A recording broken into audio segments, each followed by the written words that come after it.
Tuesday evening, it's the Rob and Steve Show. Here are your hosts, Rob and Steve.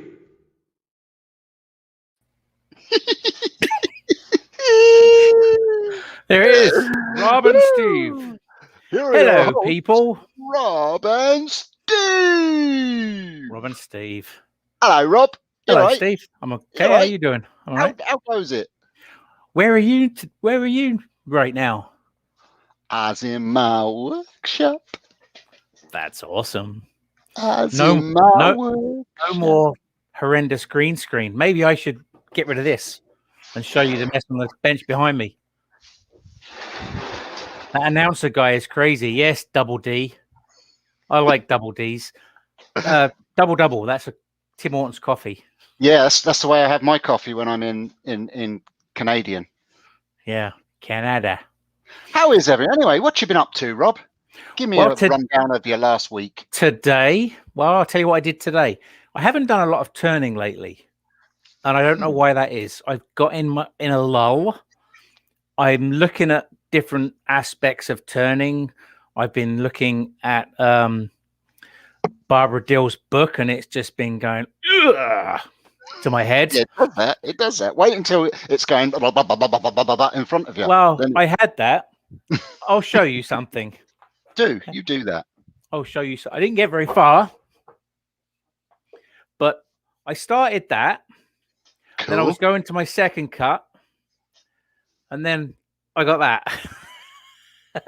Yeah. I think the wood was not really rock hard like it should be. It's rock hard maple, but it's bolted a little bit. So you got to have decent wood, and it's maybe not quite big enough to do what I was trying to do. Parallel axes, circular type. Well, no, because that wasn't parallel, because I was between 1 and 2. Ah, cool. You can't really see. It does look parallel, doesn't it? But it's not. I was between 1 and 2. Okay. Anyway, that's kind of been annoying me for a few days. So today I did something on the lathe that I was inspired to do by Miss Ruby Claire. She has got some incredible stuff in her gallery, and even some little creatures. So today I turned a snail on the lathe, something that she's got 3 or 4 of them on her table in her front room. So I had to go at that. Right now it's outside. I give it a bit of a squirt with some lacquer, and it's okay. No way, Rob. Really? What's Leona saying? Don't know. What's that in response to, Leona? You turned something inspired by Ruby, maybe. Or maybe it was the off-center. Yeah, maybe. Because it's not really my bag. Although I want to turn a bowl with an off-center bowl inside the bowl with a flat top with the raindrops. That's kind of been going through my mind for about 3 years. Whoa. That's how long it takes. That's a lot. That just confused my head just with you saying it. From head to lathe, it might take 3 years sometimes. Yeah. Well, Ruby said, good for you, Rob. It's outside, so I'd show you, but I'll post it later on tonight on Facebook. So go check out my Facebook. It'll be there. I want to see your snail. You want to see my snail? Okay. I'll show you my snail. Well, shall I tell you what I've been doing? Yes. Well, it was poo for the first part of the week, as in weather. It was poo weather. And then this strange occurrence happened in Ireland where the clouds parted and there was blueness in the sky. And this And this warm ball of fire appeared. And it made me feel warm and fuzzy. Yeah. Yeah. And so I thought, do you know what? I'm going to go and fix my shed, which has been difficult because the shed was, I should have done before pictures, but to be honest with you, if I did, I was too embarrassed to show before pictures. It was in a really bad way. So it took me the whole of yesterday just to clean up the debris and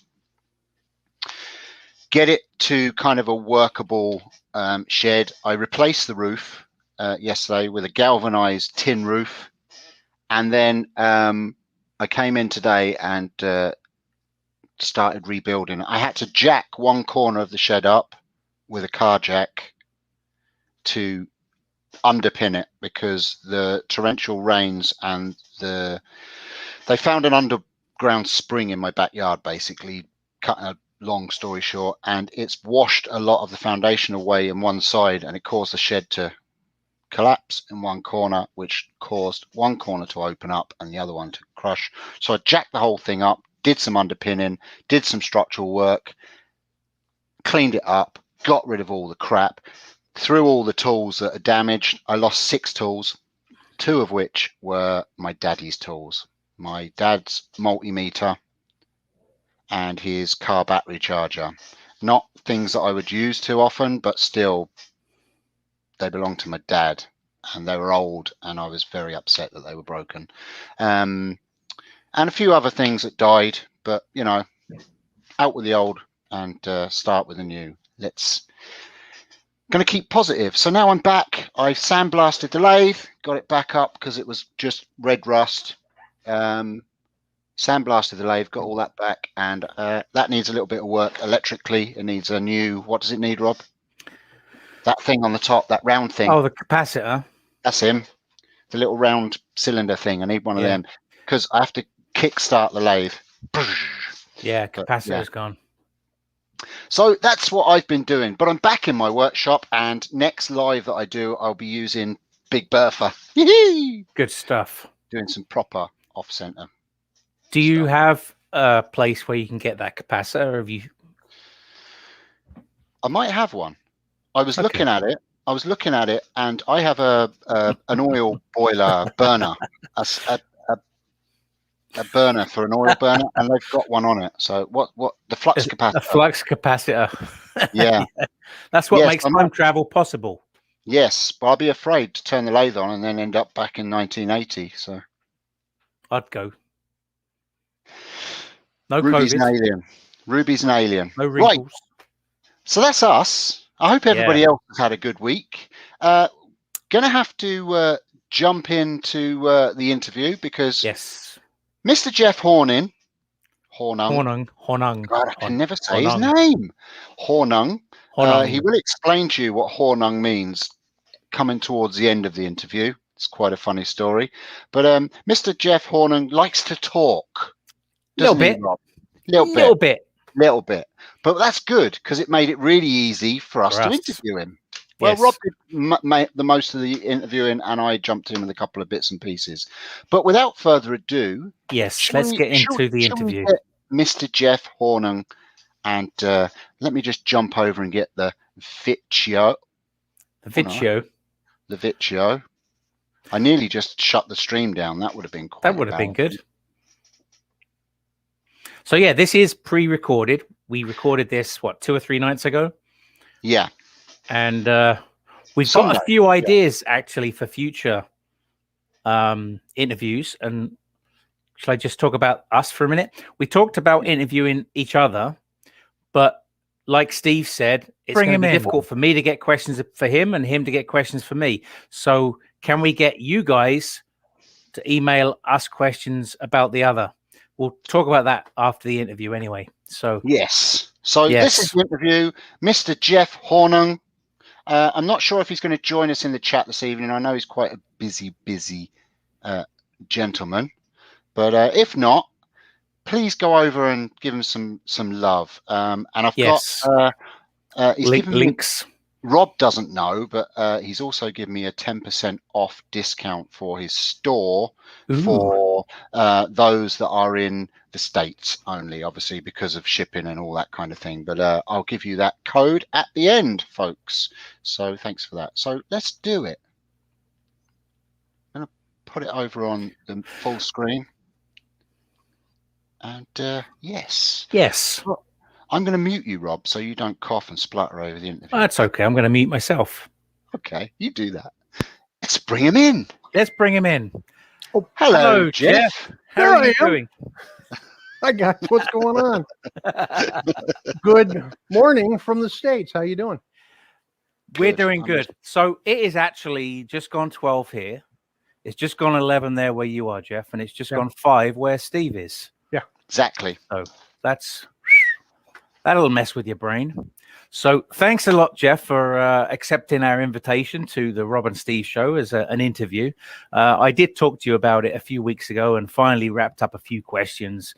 It's because, it's not always that easy to know what to ask, because I know most of what you're going to say, but you think you know most of what I'm going to say. Yeah, well, let's not get ahead of ourselves. Maybe I do, maybe I don't, and that's the good thing about it. You got your moment to voice whatever you want to say to us within reason, because we can edit it out.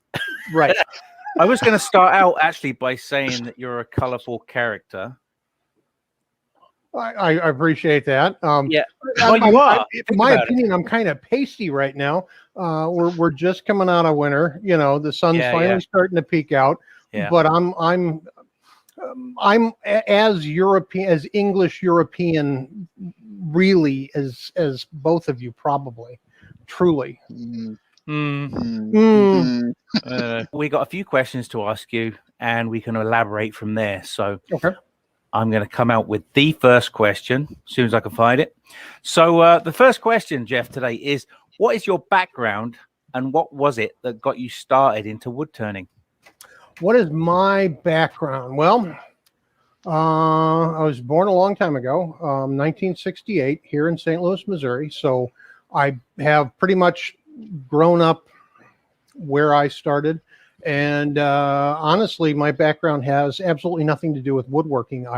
My first job, starting at age 13, was in my mom's ceramics studio, and the family business was ceramics. Mom had a ceramics shop in her basement, and then that moved on to a piece of commercial property later. And I was a ceramics caster. We poured liquid slip into molds, plaster molds, and made pieces.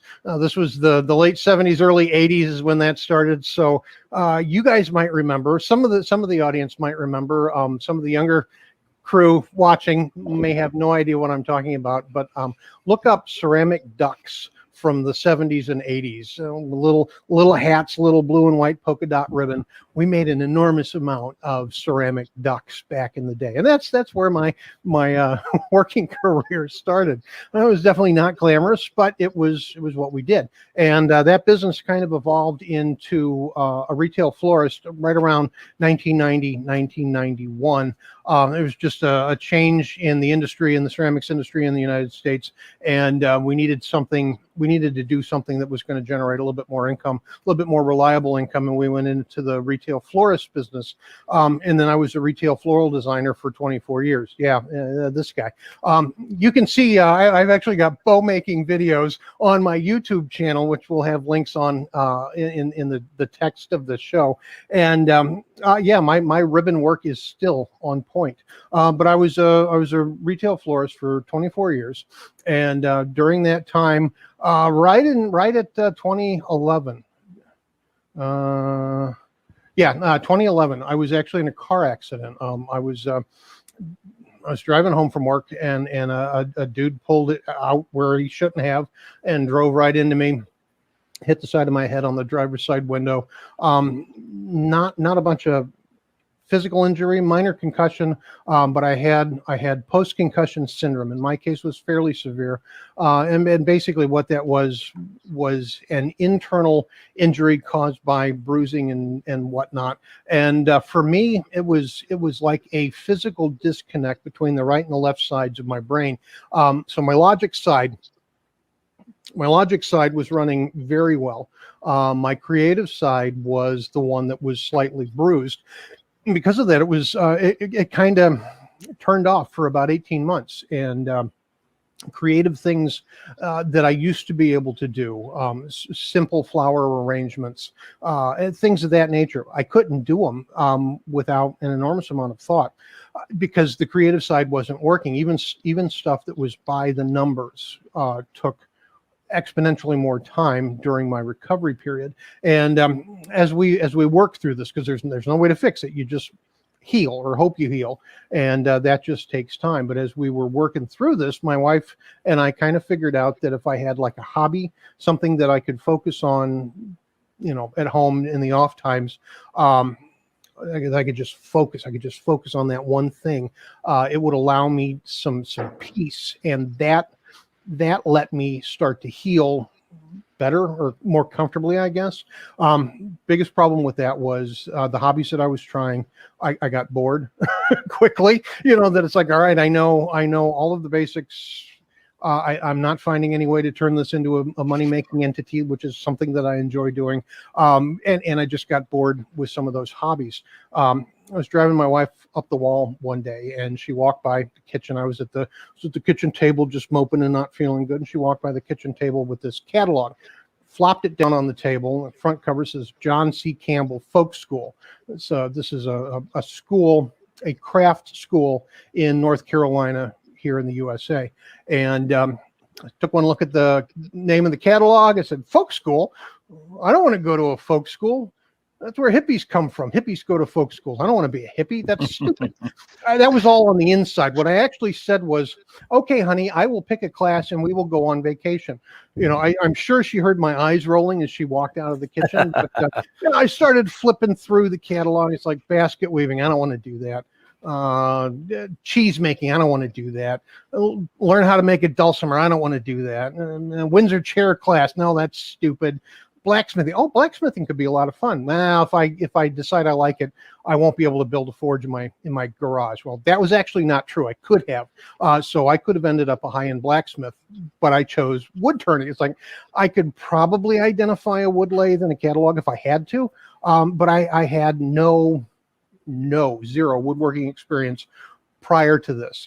I could cut a 2x4 with a circular saw.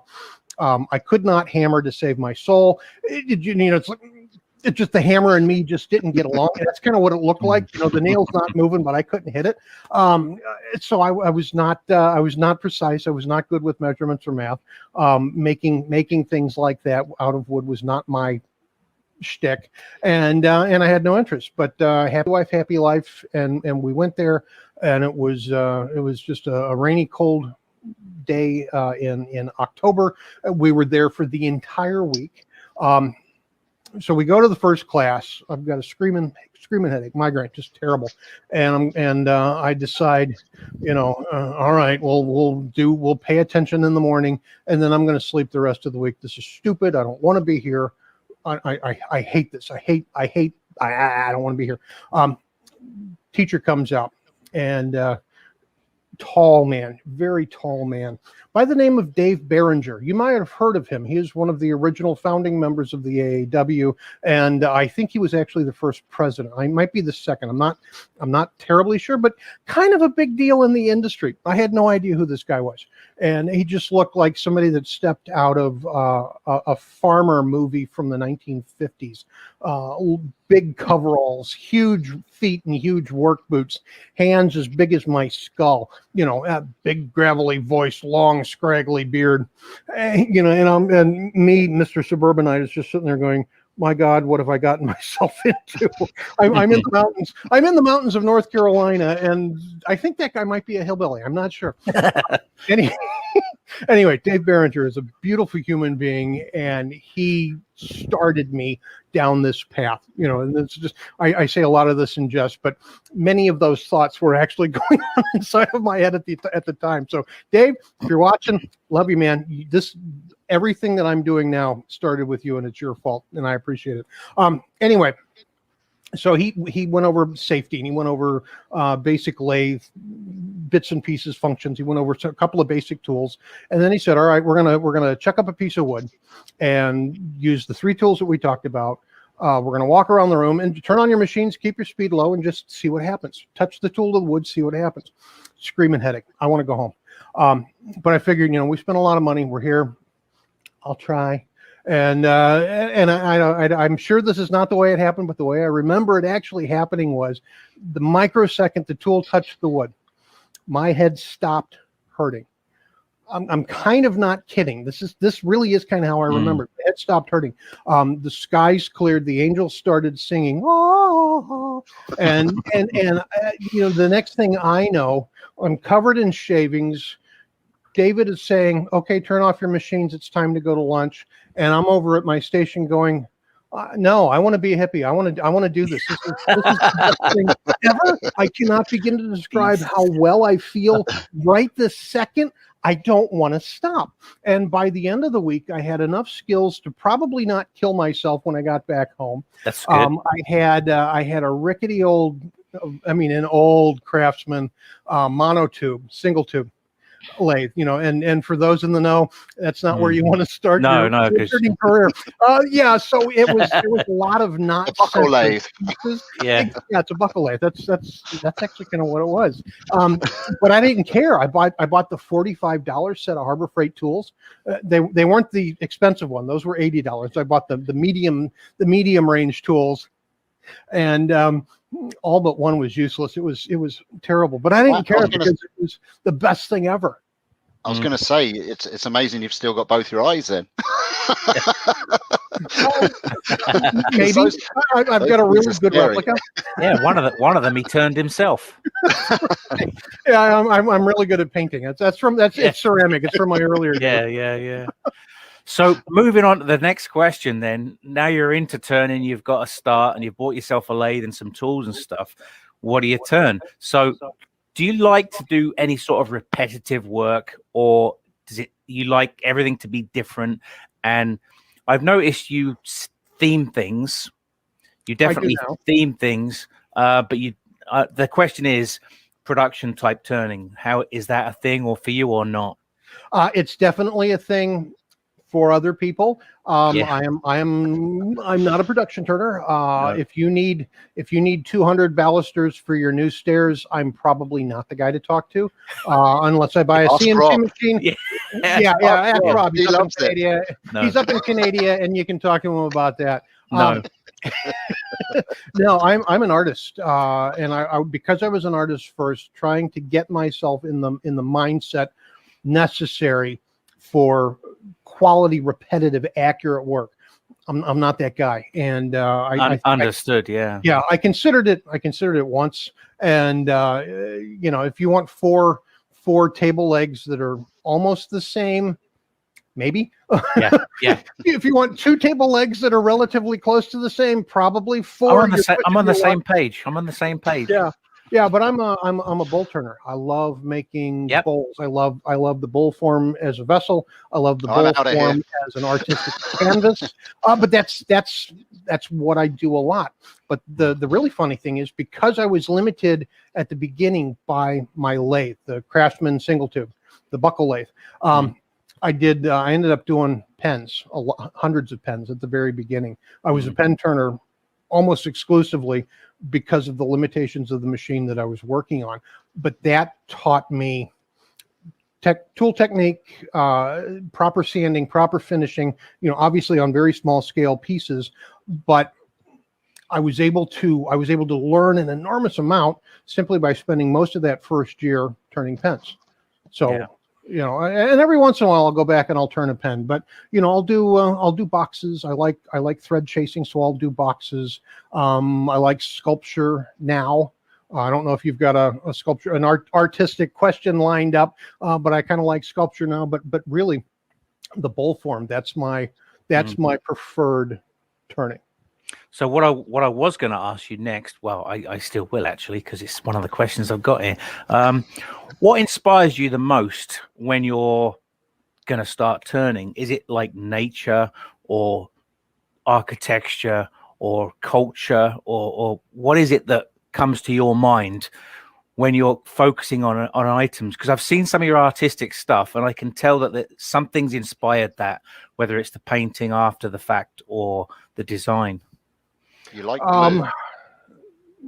What, Steve? You like blue? I like blue. That. I like blue. I like the strawberry one. I like strawberries. Best part of my trip to the UK in 2018. We'll go into that later. Yeah, strawberries and Indian food. That was the really top of the list highlights for our UK trip. No, UK trip was brilliant, and we cannot wait to come back. Anyway, inspiration wise, it kind of depends, and because I am an artist first, I'm not thinking about structure. I'm really not thinking about form. I'm thinking more about either concept or illusion. And so a lot of my work is illusionary, that I'm trying to create, take a piece of wood and turn it into something that looks like something else, usually either ceramic, which comes from my foundation, or metal work, simply because I like playing with the forced patination techniques and products that are out there. So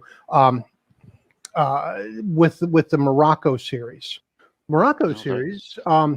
the inspiration for this, and it started out blue and white, but it ended up all of the colors. But Moroccan tableware. And so this goes back to my days as a ceramics manufacturer, that I was always fascinated by the blue and white, like Delft porcelain, English and colonial American Delft porcelain, the blue and white look, but also the more geometric patterns of the Moroccan tableware, which again is kind of a blue and white, or also black and white structure, very, very highly detailed. Lots of mandalas are involved in that, lots of movement, lots of texture. And with the movement, I like having the spirals. I like having the radials. I like having a lot of motion in my pieces. But this was inspired 100% by ceramics, by pottery. And then you move into the new stuff, my new work right now, the lace patterns. This is inspired by the fact that my wife is currently learning how to make lace, that she does hand wound bobbin lace. So she's sitting in the living room making lace patterns. It's like, I've got a device that will allow me to do spirograph type things. And I think I could pull off something kind of like lace on a plate. So using the embellishment techniques from the Morocco series, I upped my game, changed how I did the embellishing, and came up with this next new line. But then you go into something like my residency work, my artist residency work, and look at some of the sculpture, some of the really conceptual stuff from that, that had a theme, and it was really more based on storytelling, that I wanted to make pieces that told a story, or told my interpretation of someone else's story. And I started with a couple of my own stories. So the first one was called On the Inside. And that was kind of a graphical, physical representation of what was actually going on inside my noggin after that car accident. And then the one that really got me a lot of exposure is called Road to Recovery. So the next question was, what is your favorite type of turning? So we're talking about spindles and faceplate turning and stuff. You kind of answered that question to a point, but do you have anything else to elaborate on that? First and foremost, full disclosure, I was not presented with the questions beforehand. So this is all raw. He's going to cry. I think he's going to cry. Listen, Jeff, they know that because they know how unprepped us two are when it comes to doing this show. Fair. So they know full well that there has been nothing prepped before this freaking show. He's got a piece of loo roll, as you call it over there, with some scribblings on it from this morning's session. That's about it. Like, yeah. Oh, I know. I'll ask him this. My favorite type of turning. Honestly, it's the next piece. It's not a cop-out answer. I don't know if you guys have picked up anything from me, but I have a tendency to be all over the place sometimes. And when you look at my work, I'll do a couple of things, and then I'll get tired of that, and then I'll do a couple of different things, and I'll get tired of that, and I'll go to something else and get tired of. So I'm in the middle of the lace series, but I'm going back to a segmented piece this morning because I need to keep my focus spread. I need my focus to not be focused. I need to cast a wide net. So honestly, my favorite thing to turn is the next piece. Right. But that said, I consider myself more of a bowl turner, simply because I love the form. I'm also a fat guy, and bowls are great to, ice cream, popcorn, eat out of. So there's a form follows function. Function makes me fat and something, it just kind of all works in there together. So yeah, it's bowls are one of my favorite things to turn just because I love the form. You say that you kind of jump from project to project. I'd be kind of similar to that. Would there be many projects that you've never gone back to? Like, would you have start a project and then after a break go back to it and think, yeah, I'm just not into that? And have you got a lot of half-finished projects in your shop is what I'm asking, like I have? No, because they are turned into something else, if at all possible. I've got a lot of repurposed finished pieces. Okay. I don't recycle. I self-upcycle. So, yeah, that there's been, I'm looking around the shop and there's nothing I can put my hands on right away. But the first lace plate, the first one, the proof of concept piece, was something that I had turned that I didn't like. So I still had a recess, a mortise that I could use, and I could rechuck it. And while the back will never be finished, it was definitely a proof of concept piece. I turned the front face and then did the embellishing and was able to salvage that piece and make it into something positive when it had been something that I really didn't like. And so there have been a lot of fails. There's been a lot of things that I've been pretty proud of at the moment that I looked at, 2 years down the road and said, no, we're going to turn this into something completely different. Just, on a lot of this stuff, I try to leave a way to remount if possible, or put it back into a cold jaw or on the vacuum chuck and turn a new holding point and return something, just so that I think that's more just so that I'm not wasting new raw stock on practice pieces or proof of concept pieces, things that may or may not come to fruition. But the way my style of working is, I will spend a lot of time thinking about it, that I will have almost every step already planned before I turn on the machine, before I even pick up a piece of wood and say, all right, this is what I'm doing. It's so that kind of slows the production of certain things down a little bit at the beginning, but I think that helps me eliminate issues along the way somewhat. Obviously the wood's going to throw its own challenges. We're going to have grain issues or bark inclusions that we didn't know about, or cracks or things of that different, things like that. Or you have a plain piece of wood and you start working on it, it's like, holy crap, that's got so much figure. Not even I am going to put paint. Okay, I'll put something on it, but I won't cover it completely. That there will be things that change my mind during the process, but I tend to be way more involved in pre-planning than in any other element of my personal life. So well, that's what the proof of concept turns do as well, though. They give you the tools to plan, because you know what this cut's going to do, and you know what this color's going to do, you know what this design's going to do. So now I know what each section does. I can put them all together in a package now, and I can actually come up with something a lot quicker now because I know what each section does.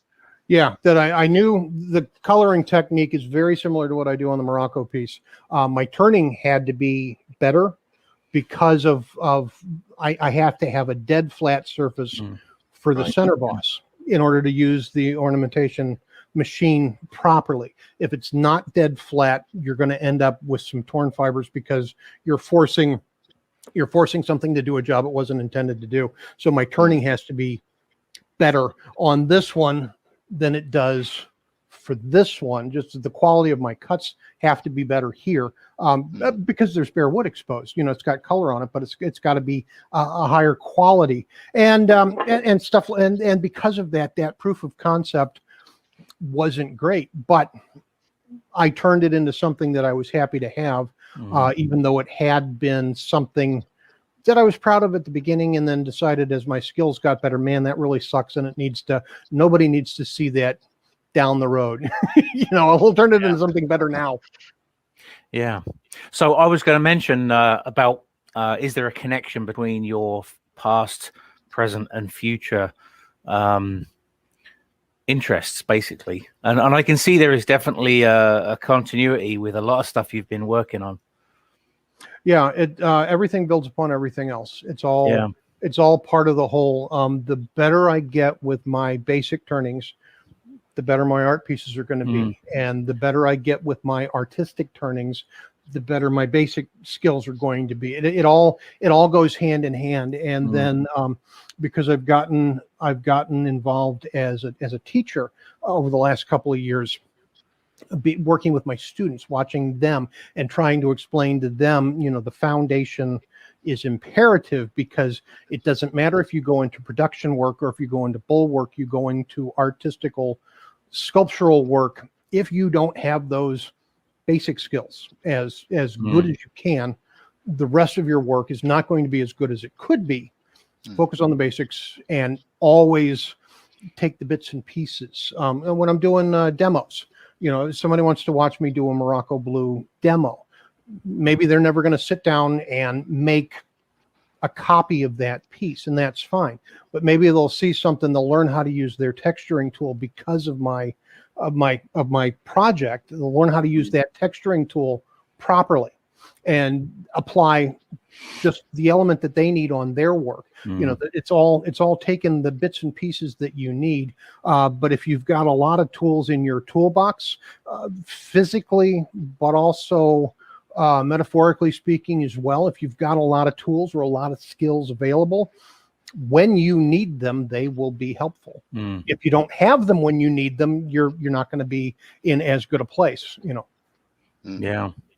So what do you personally feel that you gain out of making, and what is it that drives you to go to that next piece? Well, when I make something and it sells, I gain money, so that's good. Keeping the lights on. Money's good. Keeping the lights on, keeping food in the fridge, stuff like that, kind of important. It's not my primary motivation. The supply business, that takes care of the walnut information in the description. Studios. The information will be in the description. The supply business takes care of the my main income. That's the job.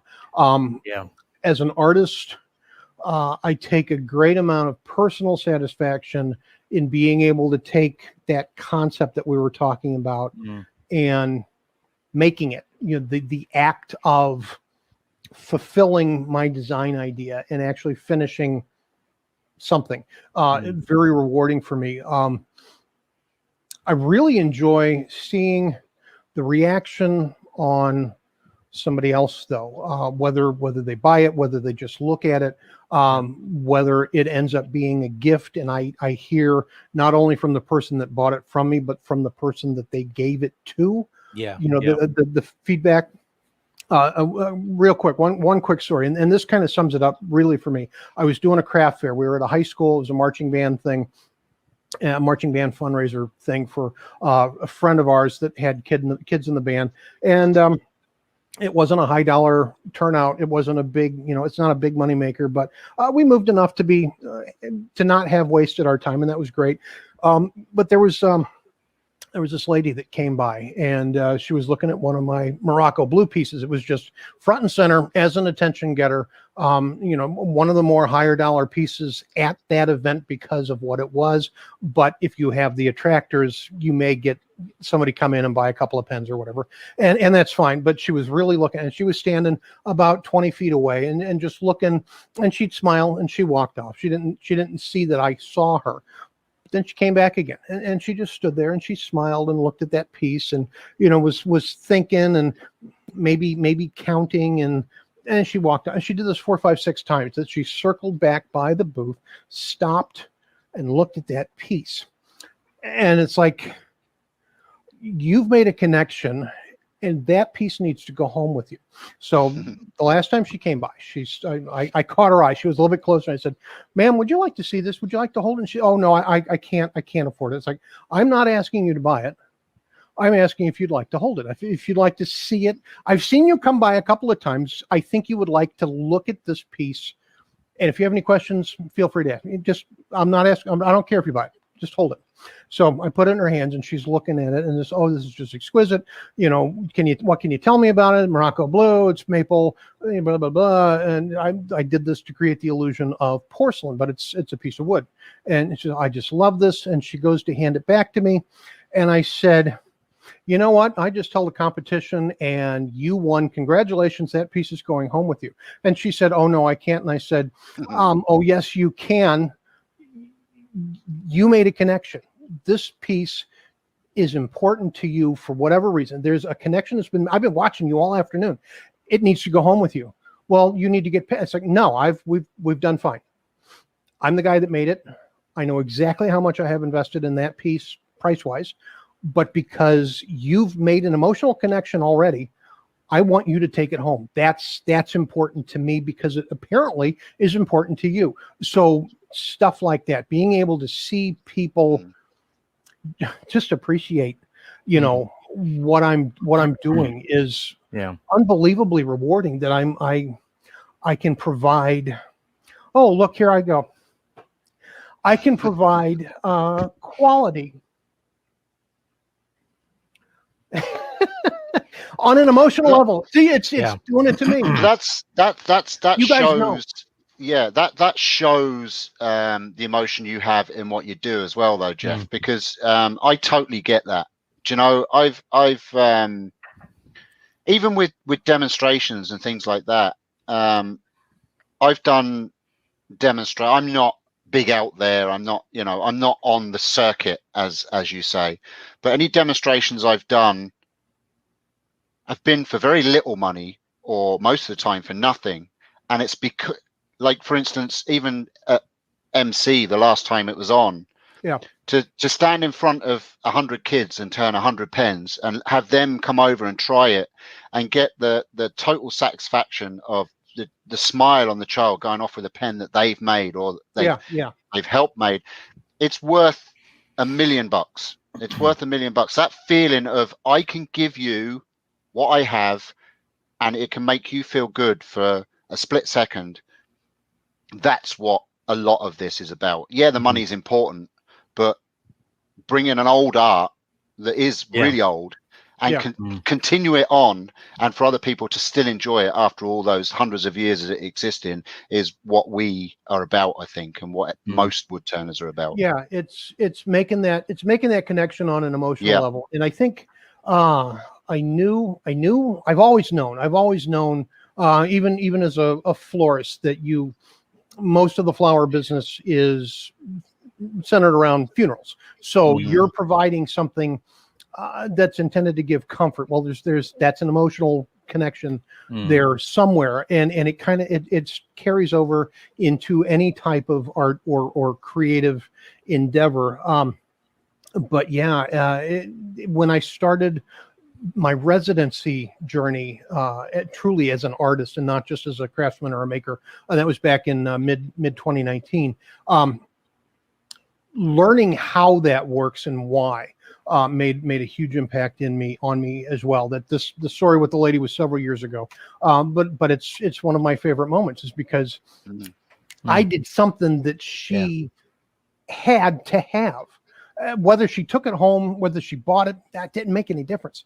She needed it for whatever personal reason she had, and that did it for me. And so that's kind of the thing. And and because I've been in manufacturing, artistic retail manufacturing my entire career, I know exactly how much I had invested. It's not going to hurt me financially to gift you this because I see you need it. And then taking that a half a step sideways into the classroom, being able to watch my students, the beginner wood turning class. I love my beginner wood turning class, and they usually get it about halfway through the class where we do the outside of the first bowl. That we'll turn a mushroom the first week.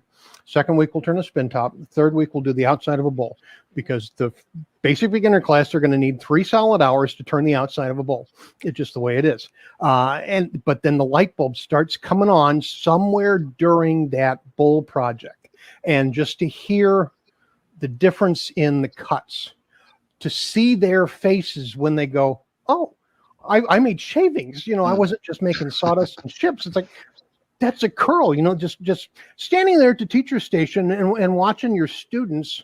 And my students are adults, so these are people from 18 to 70. I think my oldest was in the 70s, and just to see them get it, unbelievably satisfying. So there is a big emotional connection to it. Oh yeah, absolutely. But that's what art is for. Yeah, when it comes to art, and even the materials that you might be using, whether it's your grandparents' tools or materials. I've still got wood in my shop that was my dad's, and he passed away 13 years ago. So every time I pull out a chunk of wood that was dad's and turn something out of it, I think, dad probably had something in mind for this piece of wood, and now I'm finishing it. So there is definitely an emotional connection, but there's also the financial connection that I want to get to next, and that's when it comes to the Walnut Log Studio. So when did you open up the Walnut Log Studios as a supply place for woodturners, and what was it that started that journey? Was there one specific product that really got that started? And give us more information. Give us more information on the Walnut Log. All right. Well, first off, like with your dad's tools or your dad, the wood that your dad had set aside, there is a walnut log. It's sitting over there. It's kind of buried right now because the shop is still in flux. Shop is always in flux. Do your shops ever get finished? I don't think so. No, never. But there is a walnut log, and this walnut log came from my grandfather's farm in Arkansas, northern Arkansas. Probably came down in the mid to late 50s. And the tree had to have been huge. Just based on the curve of the outside of the log that I currently have, it was probably 3-4 feet diameter, easily, walnut tree. And it was in a grove. He had it harvested for sold off the wood because he didn't need it. But he kept this piece. He was going to let it dry for 10 years or so and use it to make a couple of gun stocks. Now it's not really pretty. It's kind of petrified, so I've managed to chip off a couple of pieces and turn a couple of heirloom pens for family members. But for the most part, it's a shelf. It's I'm not. I have no intention of ever doing anything with it. It is the walnut log, and it stays how it is. But yeah, that's a deep connection to my grandfather and his farm, and childhood memories from that farm and things of that nature. So that's really kind of cool. But as far as the business goes, and the business name came from that walnut log because I was actually setting up for my first craft show and tripped over the walnut log that was laying on the ground where I was trying to chip away some of those pieces for heirloom pens. I tripped over it while trying to come up with a name so I could get business cards made because I was running out of time. It's like, thanks, Grandpa. I appreciate it. Exactly. Anyway, so the business started probably my second year as a woodturner. That I took that first class in 2012. Yeah, 2012 I think is when we started. 9 years, 2012, and started off as a pen maker, small bowls, small things, and did craft shows. The first vendor item I got involved in was actually Nova woodturning product, Technitool stuff, chuck sleighs, things of that nature. That was where we started. And again, I entered a contest for a Nova Infinity chuck. I happened to win, and with that, I also set up a dealership for Nova. And starting there, hey, you can buy your Nova stuff for me. You can't make your money off of just one product line as an independent. So I was looking for some other things, and I was doing some pen blanks and things of that nature as well. And then was contacted by Martin Sabin-Smith over there in the UK. And he wanted to know if I would be interested in doing anything with Hampshire sheen. And at that point it was gloss and original, and the original satin and the high gloss. Grand total of 2 products, and it was kind of easier at that point. No, it wasn't. Rob knows because we try and make that stuff. Yeah. He could not export reasonably at that time. There were rules and regs and licenses that he had to deal with, and he had to spend a lot of money to get license to ship the product, which was a complicated mess. So we decided, I decided, kind of like Rob did at the very beginning, oh, well, I'll just get the ingredients and I'll make it here in the States. How hard could it be? It was incredibly hard, mostly because some of the ingredients that he was using are not actually available in the same form or strength here in the States. So it was the oil and the solvents that was the problem. Yeah, it was 2/3 of the product necessary. 2/3 of the ingredients were not the same, so we had to muck around with testing, and I learned an enormous amount of making finishing products, and I don't ever want to have to do that again. So I made it for a couple of years. Rob made it for a couple of years. Martin finally got to a point where he went to full import a couple years ago, and that was brilliant. But that Nova product, and then Hampshire Sheen, and a few of the small things is where I really got involved with the business as a supply shop. But what really put me on the map was Yorkshire Grit. Glenn Senior, also over in the UK, he knew that I was working with Martin with the Hampshire Sheen line, and he approached me privately one day and he said, I know you're the Hampshire Sheen importer for the U.S. at this point in time. I would like to send you a can and let you use it and see if you would consider being a distributor. And I'd been following Yorkshire Grit for a while and had been thinking about it. But here in the States, especially at that time, we didn't use abrasive paste. That's an English European thing. Americans, we use sandpaper for everything. All of the grits, we use sandpaper. Like, what's an abrasive paste? Nobody uses abrasive paste here. And so I told Glenn, I said, I tell you what, give me a good price, but sell me a can. That way I'm not a sellout. Nobody can come back and say, well, I gave you that. I'm like, no, I'll invest my own money. Send me a can. Let me try it out. I was using a product that was actually developed by my teacher. It was an abrasive type paste. I'm not going to go into it. No. But I did a side-by-side comparison. So it was Yorkshire Grit, my teacher's product, and Triple E Ultra Shine, which were the only other popular or known products that were similar, and did a side-by-side comparison. Yorkshire Grit won. I was surprised because I thought my teacher's product should have won. So it must have been something I did wrong. Turned it away, sanded it away, started over again, ran that test about a dozen times. Yorkshire Grit gave me the best results every single time. And I had to tell my teacher that I was going to be importing a competitor's product. So we're still friends. You know, it is what it is. But it was the Yorkshire Grit that really put me on the map. And to date, I remain the U.S. importer for that. And I've got plenty of original in stock right now. I've got a resupply of microfine on the way in. By the time this airs, I should be fully stocked again. It's just, I use it on almost everything that I can of my own work. It's not just a product that I sell. It's like I use it. I fully back the results because that stuff's good. I'm a lazy sander on a good day, and this stuff makes my work look good. But then, I've expanded into other machine lines. Pre-COVID, I was a Tormek dealer. I was a Harvey woodworking dealer. Both of those companies had to turn off their drop shipper program because of COVID issues. I'm a Sorby dealer. Again, Sorby's been open and closed a number of times over the last year and a half because of COVID. So, I've got some stock in, but we're looking at getting some more ordered. They're starting to settle back down. Things of that nature. I'm a Carter Products dealer now, as well as Carter and Son tools. Looking around the shop, what else do I sell? And if you go to thewalnutlog.com, you can see everything that we currently have available. But that's where my primary income comes in.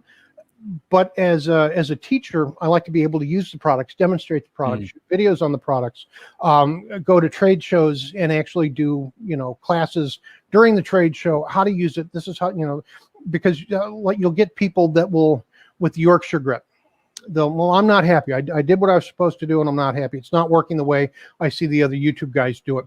And the first question is, did you use a sand, or what sanding sealer did you use? Well, I didn't use a sanding sealer. Well, the instructions clearly say, paragraph 2, line whatever, best results, use a sanding sealer. And then I explained to them why. Use a sanding sealer. It'll help you. Do that. Call me back in a half hour and let me know what you think. All right, you're right. I love it. It's great. It's stuff like that. But to be able to bring these products, not just bring them to the public, but to be able to show people how to use them right, so that they get the most for their money, the most efficient use of the product, and the best results. Because at the end of the day, if they're not happy with the results, then I didn't do something correctly, and that will bother me. So I try to help people as much as possible. But we went. We became an LLC in 2016, which is when I went full time. So March 12, 2016 is when I went full time as a woodturner. That's when I left the floral industry and went, all in. And these last couple of years, God, I am so tired. And last year, 2020 was almost fatal. The only saving grace is I never pulled the trigger on a separate commercial space. It's online. It's in my home. Most of my income was based on getting in the truck and dragging a trailer to trade shows across the country, in-person demonstrations, things of that nature.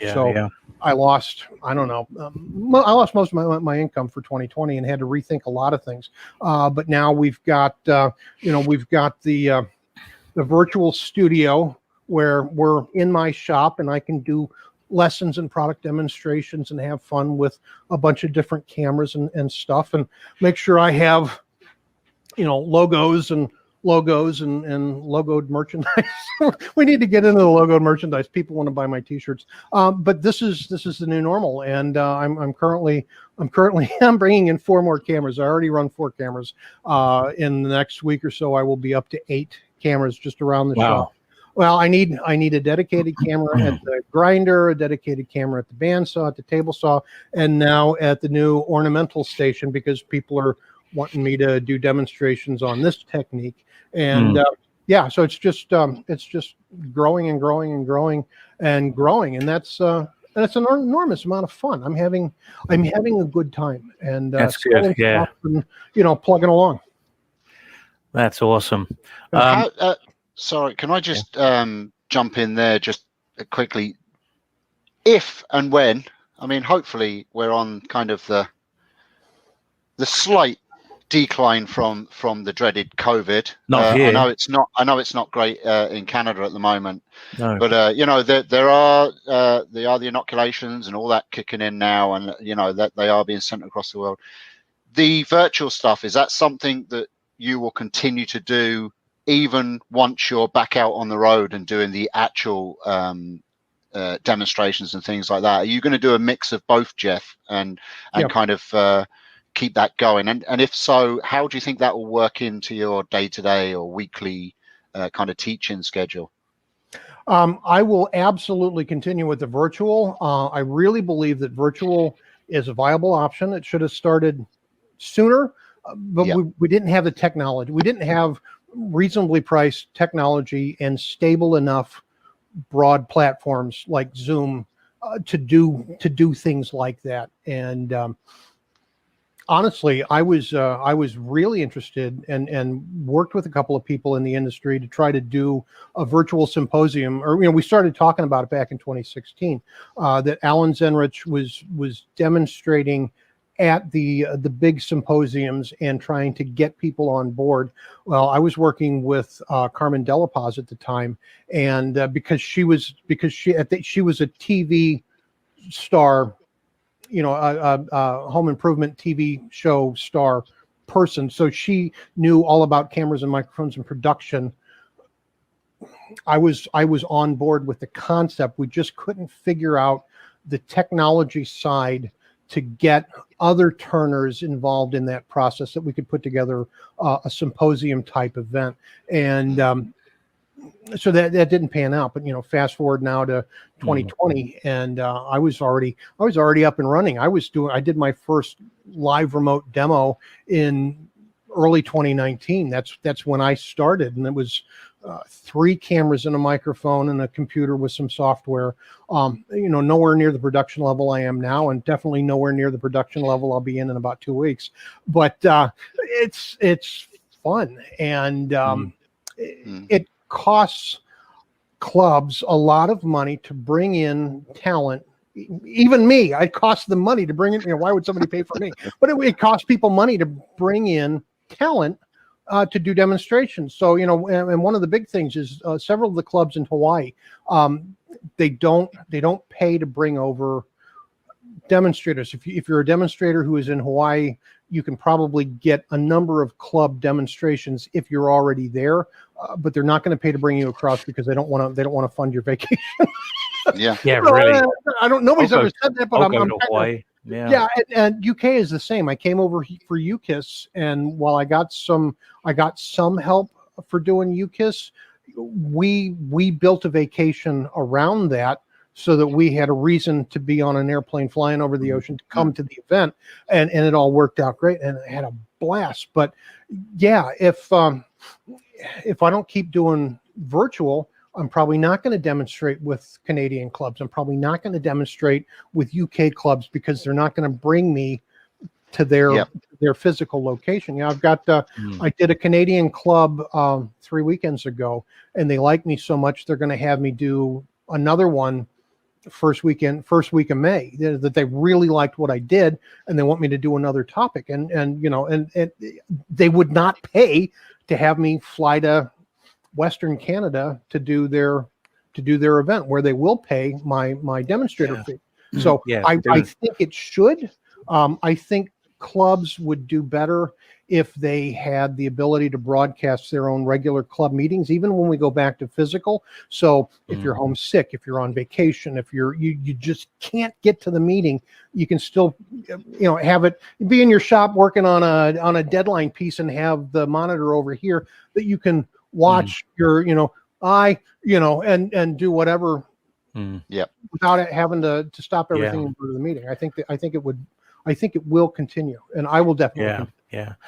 Our guild, the Kent Essex Woodturners Association, pretty much it's closed down since 2020, but when we were running, there was a couple of events that I went in with my camcorder and recorded what was going on. One particular one was where Ruby was demonstrating a bunch of her coloring techniques, and there's a good hour of footage there for people to watch. And I'm thinking to myself initially, like, well, how much can there really be? But there was lots of information in that meeting, and I'm glad that I put it out there for people to go look at.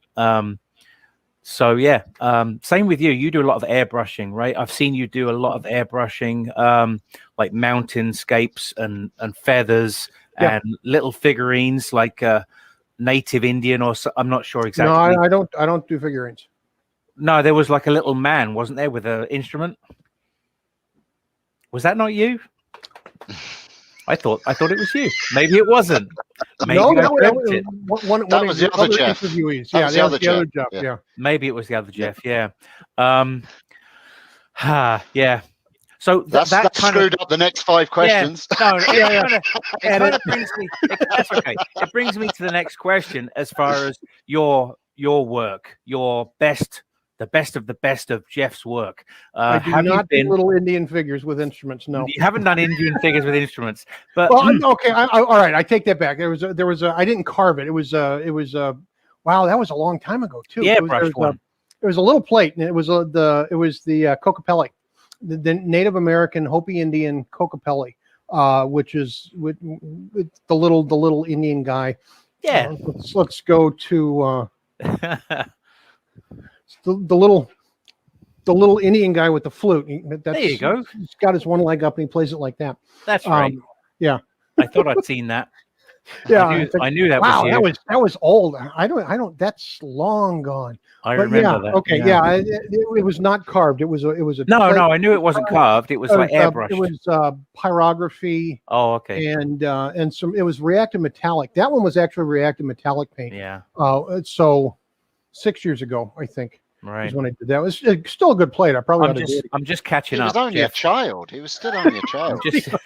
Okay, I'm still a child. Whether there is no difference. So that kind of brings me to the next question. I think we'll call this the last question because we're kind of running out of time. Have you had any work in galleries and magazines? Yes and yes. So I've been.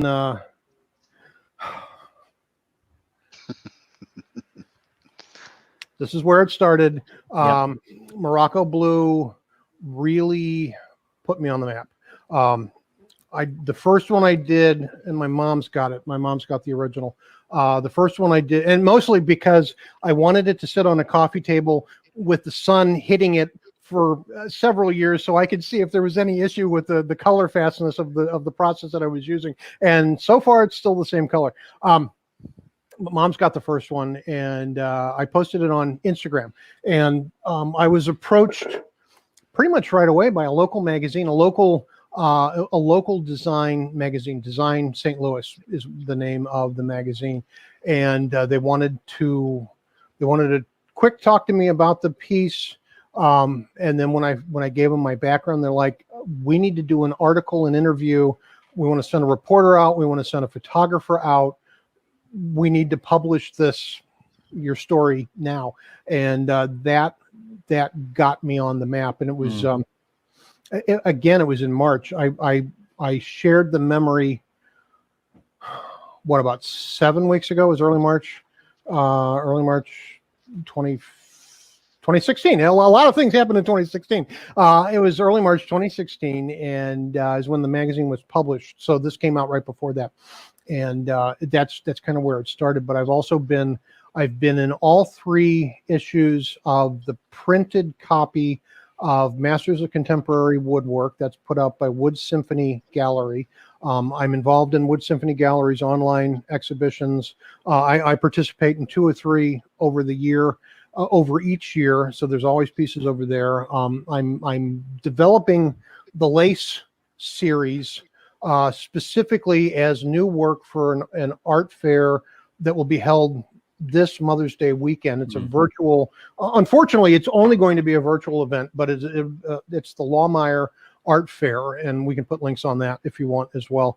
But it's a virtual art fair, so anybody in the States can purchase. If you wish to pay overseas shipping and handling and insurance, I'll consider it. If you got the money, I'll ship the product. Just be aware, it will be expensive. We all love shipping. Yeah, no, we don't. Yeah, and don't ask me any questions about the post office. We're not going to go there because it will be too rude for even your audience. Bad, just bad. Anyway, I've been in a couple of proper art exhibitions. I was in the grand opening exhibition for the new gallery space. The art school that I teach at here in St. Louis, the Craft Alliance School of Art and Design, has an art gallery as well. And we have recently taken 2 campuses, closed them both, and combined them into one larger campus. So I was involved in the first exhibition at their new gallery space. I've been in a couple of galleries across the country, just here and there. I'm kind of evolving more and going more with art shows and less with craft options, simply because if you put art in the name, it's going to cost more. So, no, but I think yeah, it's true. I think the quality of my work is at a point where I'm comfortable pursuing some of these higher end art shows. Obviously, not big bucks. I'm still a woodturner, and I want to be able to sell things and make money. But I think the quality of my work has gotten to the point where I can comfortably go and be involved in some of these bigger national events too. So yeah, several publications, several galleries. That is cool. Yeah, that is awesome. So as a teacher, you had a class setting, right, at one point, I think. And now it's all online, virtual online. So you'd have like a Zoom meeting or something. So you've got other people working on lathes, and they must have questions for you or very common problems. The most common problem that you're coming up against and dealing with every single time, what would that be? Well, I physical classes at the art school are back. We're limited. We've got to work with COVID restrictions, mass distancing, fewer people in the studio per class. But physical classes are back in here in St. Louis. My studio, I've gotten rid of most of my extra lathes. I currently have 3 machines in here instead of 5, and but I'm comfortable having one student for a one-on-one session in person locally if they're comfortable. But yeah, the virtual stuff, I actually run it like a physical classroom. That it's kind of a Zoom based thing. And I don't want to have 30 students. That would be really hard to manage. But yeah, 4 to 6, and as long as they can do something as simple as position their phone in a manner where they can see what I'm doing, and I can see and hear what they're doing, I can diagnose almost every single problem just as I would as if I was in a real classroom. But my system, I'm running 3 monitors. Really good audio, really good sound system, so I can hear them, I can see them just like I would in real life. But the biggest, what does Jeff say the most in a class? Your tool rest is not in the right position. Your tool rest is too high. Your tool rest is too low. That's what I That's what I say the most. And that, most new wood turning issues, it is either 100% they're holding the tool in the wrong way. And there's only one way to learn how to do that, and that's to have somebody say, hold it like this, or their tool rest is too high, too low. Those are the most common things, and it's almost always the tool rest height that they'll go to move it, they'll go to change the position, and they'll drop it all the way down and forget to raise it back up where it needs to be. I love that sound. I love that sound of when they finally hit that sweet spot. It's like, oh God, I'm stupid. Like, they just get it, but they realized how many hours they've done it wrong, and it just that tiny little movement could have changed everything. Or how many times the instructor said, your tool rest is too low, raise it 1/4 inch. Like essentially cut on center. The cutting or scraping edge needs to be on spindle center, which means the tool rest will never be on center. I put my tool rest at center. It's like, no, exactly. That's not what you do. And then they don't necessarily like to change it because it means moving something, and they might do it wrong. So they leave it where it is. But it's like, but your skew is completely different to your bowl gouge, which is completely different to your roughing gouge. Etc. And every scraper on the shelf. Well, in the classroom at the art school, I won't let my beginner classes use the 12-inch tool rest. I force them to use the 5-inch, the little guy, the 4 or 5-inch, the short one that comes with the MIDI lays. Well, I've got this big tool rest. Why can't I use it? I said, because you're never going to learn how to move it. That one. Right. I will not allow you. You're going to have to. I will take them away and hide them at the beginning of class, so that no, you're not using that. You're not using that long tool rest. You're using the short one. Why? Because it's going to force you to move it way more often, which means you will learn how to move it, because that's important. And that pretty much wraps it up. So thank you. You didn't want to ask about my name. Oh, Jeff Hornung. Hornung. Ask me, where does that name come from? Trust me. It's from Germany. Come on, it's German. But ask me what it means. Okay, what does it mean, Jeff? All right, so my name, Hornung. Means fat woodturner. No, actually it doesn't. It's funnier than that. Okay. It is pronounced Hornung.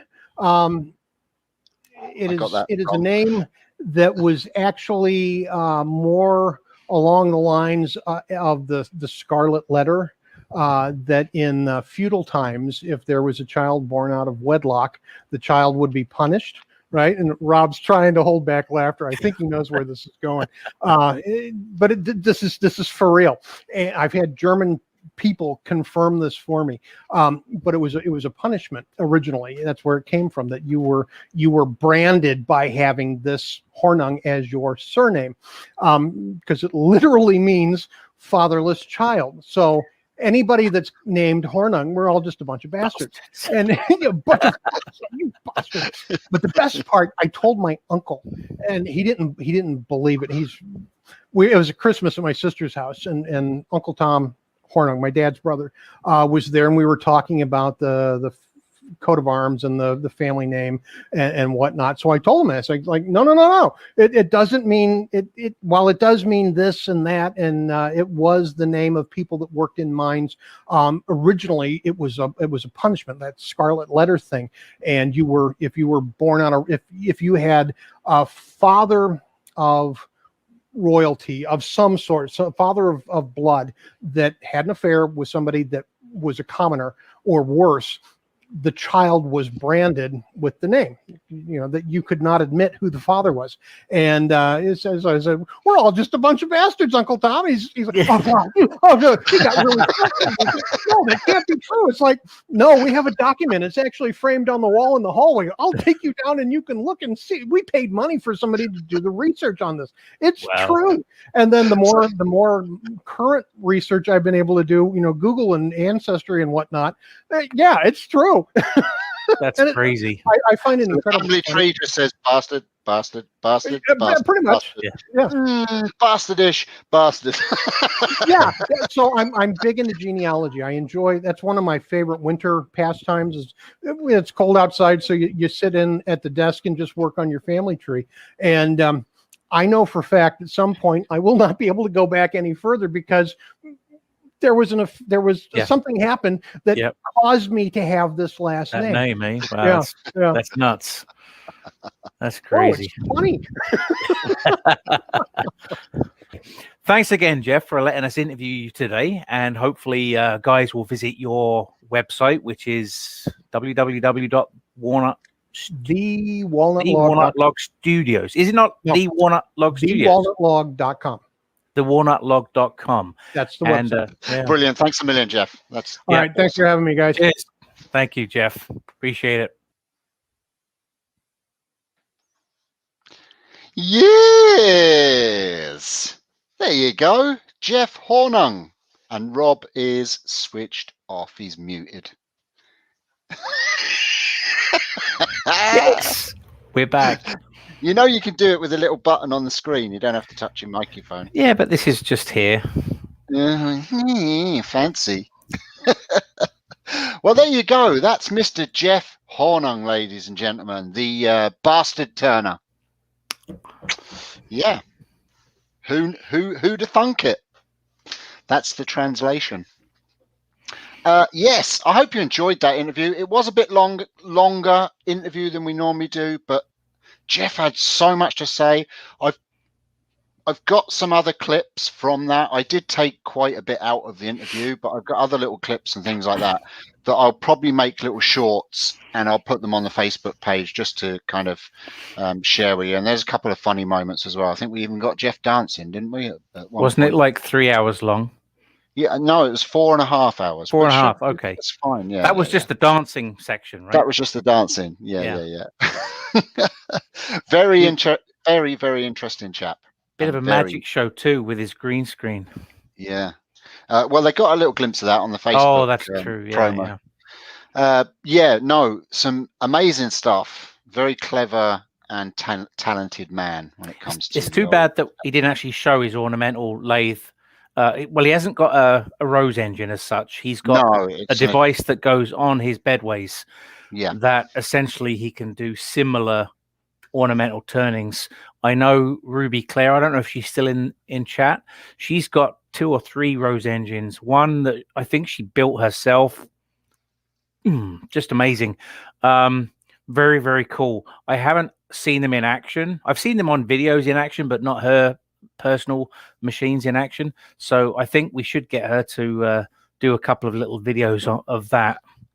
Yeah, I mean, we could even get maybe Jeff back sometime and actually do a live demonstration on how it's done as well. Maybe, we've got so many possibilities now that we can get because of the whole virtual stuff now. Yeah, we can actually get people in and maybe get them in the workshop and do live demos and stuff like that.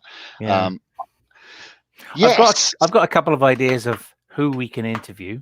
But again, not every week. It's every now and again. We'll talk about that later, Steve. But the one thing we did mention the other day was about me interviewing you and you interviewing me. Yes. But what questions to ask? Yeah, I think the problem is that we know each other pretty well. So we pretty much know everything about each other, right? So it would be hard to ask the right questions to interest the viewers. So Rob's idea, and I concur, is that if you would like to get in touch with us any way you want, there's you could put emails in. Yeah. You could put emails in the description. Yeah, you could even I could put our emails in the description. I will add that on, but also even in the comments below, you can ask some questions. You know, I mean, you can throw them up, and we can pick and choose from what we want. But what questions would you like to ask us? It doesn't matter what it's about with our life, anything at all. I'm an open book. I don't know if Rob wants to be an open book, but I'm a completely open book. I've got nothing to that I'm embarrassed about in my life. It's been a pretty straightforward. I've done a lot, but you know, it's not all been wood turning. In fact, a tiny fraction has been wood turning. So if you've got questions you want to ask us, then send us the questions, and we will put together 10 questions or so, and we'll interview each other. Ruben says make it a drinking game interview. I don't know. Yeah, I don't know. That'd be interesting. I did realize tonight that before I was a wood turner, obviously, well, my dad was, and I actually wrote a poem because Steve did a lot with poetry, and I kind of got into it a little bit as well. And I made one poem which I've got on a plaque up here called Woodturning, and I actually read that in my very, very first YouTube video.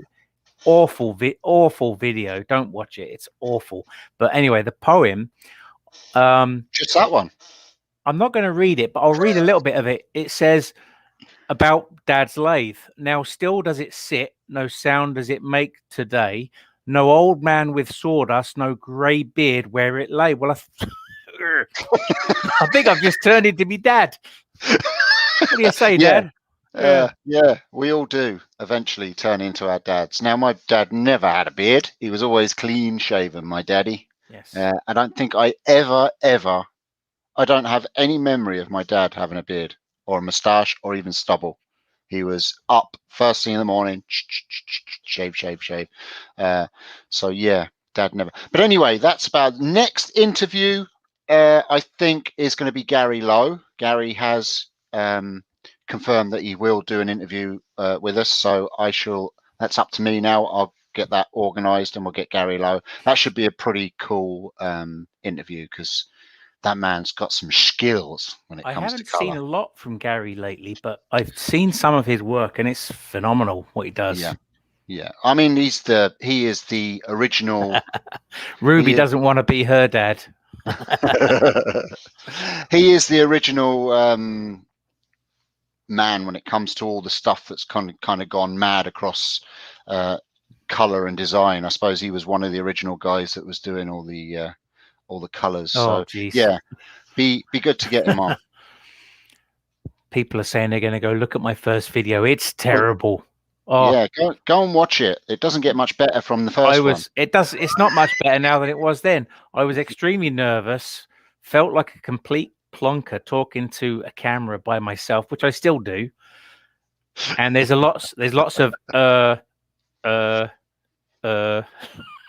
You see, if you were clever, you would edit out the like I do. There was zero editing in that video. Oh, I hadn't showed you how to do it yet, had I? No. Look, I came over to Canada and showed you how to do it, didn't I? I think you did, actually. I think you did. Yeah, I think you did. Yes. I still find one of my biggest. Well, one of the things that annoys me about my videos is between takes, as such, I always say, "Okay." Okay. So it's every now and again, every couple of minutes, it's okay. It's like I don't need to say that because it's one long video for them. It's not just segments of something. But anyway, yeah, it is horrible watching yourself back and seeing all the little ticks and twitches and stuff like that you do. I don't generally watch my videos. I haven't watched one of these back, except for these live interviews that we did. Pre-recorded, so we had to sit and watch it for the second time tonight. I go back and watch them, and I reply, Rob, to everyone that comments. I say thanks and stuff like that. Well, they're talking to you. They're your fans, Steve. No, shut up. So yes, that's that. Right. So I have a code as promised for you. All the links for Jeff's stuff are down below in the description to the Walnut Blog studio. Go give him some love and all that. He's a good man. So especially if you're in the States, he's a small business. He's not like one of the big, huge businesses. He's a small business. Go and give him some love. Maybe order a couple of bits and bobs from him. Jeff has given us a code. I bet you can't guess what it is for a 10% discount. Robin Steve. I just totally guessed that. Yeah. For a 10, if you're in the US, you can only do it in the US because of shipping and taxes and all that kind of stuff. And you know, things aren't great at the moment business wise. So, you know, it's good of him to give us the 10% or give you the 10% discount. So it's a 10% discount store wide across his store for anybody that's in the US. And if you on checkout, if you add the code Rob and Steve, all in capital letters, you will get a 10% discount on anything you buy. Is that Rob and or Rob? It's Rob and Steve, all in capital letters, and it is not Bastard. No. That would have been a good one though, wouldn't it? Bastard 2000. That's not very nice. Fatherless son. He had a dad. Yes. So that's it. Anything else, Rob? I think that wraps it up tonight. That wraps it except obviously, yes. Send questions to me about Steve, and send Steve questions about me if there's anything you want to know. Yeah, I can't imagine for a minute what you'd want to know, but feel free to Where ask. exactly did you get that chin? From my aunt. She's got a chin like that. She's got a chin. She's a fair chin. Yeah, in all honesty, she has a chin. Right, folks, we're going to call it quits at that. Thank you very much, Rob. It's been a pleasure. Thanks, Steve. Thank you. Thank you very much to Mr. Jeff. That was an awesome interview. It was cool. Yeah, we'll see you next week. Thanks for watching. I didn't get the thing ready. The end of show thing. Yeah. Everyone to boogie out. I forget who it is that asked for the funky music. I can't find it. I can't remember where I got it from. I think it's from YouTube somewhere. But you can now get it from Rob and Steve. Bye. See you. My new workshop. Or my old workshop. Bye. Bye. Bye.